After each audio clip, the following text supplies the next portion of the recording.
こんにちは、ゆこゆこです。今回の動画ではタンスからクローゼット収納に変え、さらに生活で服を思い切って減らしたことで日々の生活がどれほど快適になったかをお話しします。この変化が想像以上で暮らしが劇的に良くなるきっかけになったんです。服の捨て活をしたい、部屋のデッドスペースを有効活用したい、ハンガーラックや突っ張り棒を使って洋服をすっきり収納したい、そんな風に考えている方の少しでも参考になれば嬉しいです。では早速行ってみます。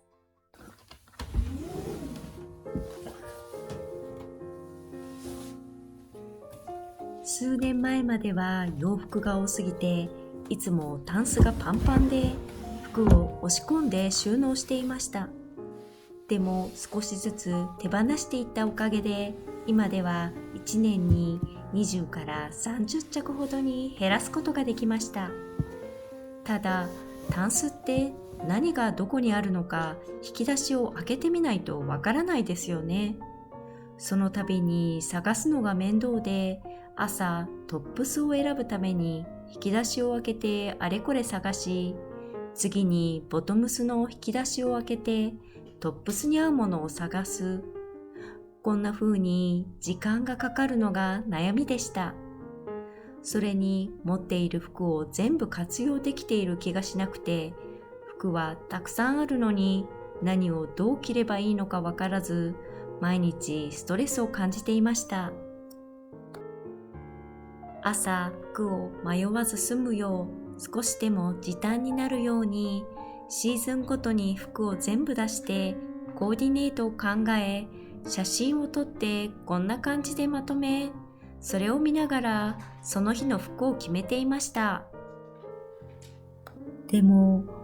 時間をかけて作った写真を見ても結局どの服を着ようか迷っていたんですよね。着回しを悩んでしまうほど、服ってそんなに必要と改めて考えてみると、年を重ねるにつれ、衣食住の中で私にとっては暮らす環境を一番大事にしたいと気づいたんです。まずは心地よい家や部屋を整えることが大切で、服については数を減らして自分にとって快適で使いやすいものだけあれば十分と思うようになりました。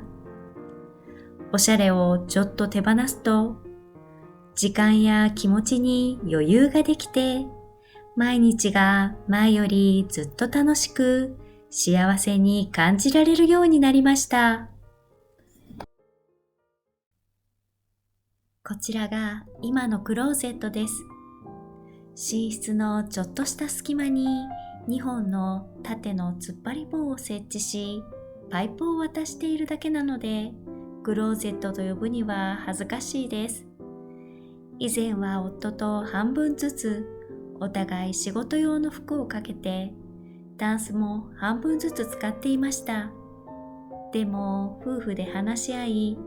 夫の仕事の服は別の部屋に移動し、タンスには夫の休日用の普段着をしまうことにしました。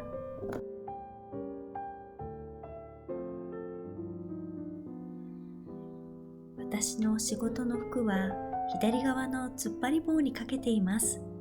また下着や靴下は夫のタンスの一部を使って収納しています。この新しい収納の仕方にしてから一番良かったのは、本当に着たい服だけを選べて何を着るか迷わず時短になり、すっきりして見るだけで気持ちが良くなります。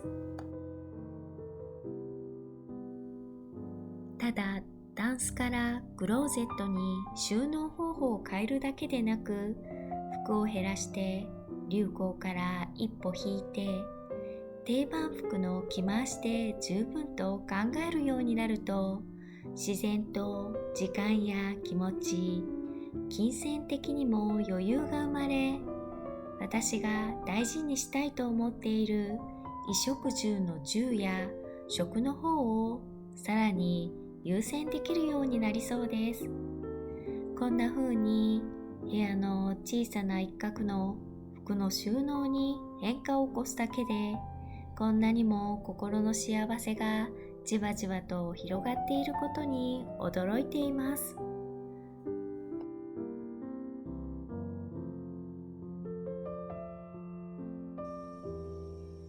クローゼットは私にとって心のスイッチを切り替える場所で、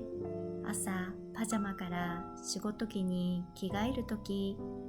ちょっとやる気を出したり、夜にここでパジャマやバスローブに包まれるとほっとしたり、毎日ここで頑張る気持ちやリラックスする気持ちにスイッチを切り替えているんだなと思っています。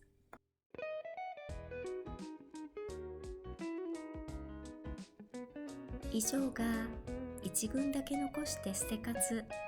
タンスからミニマムなクローゼット収納へでした。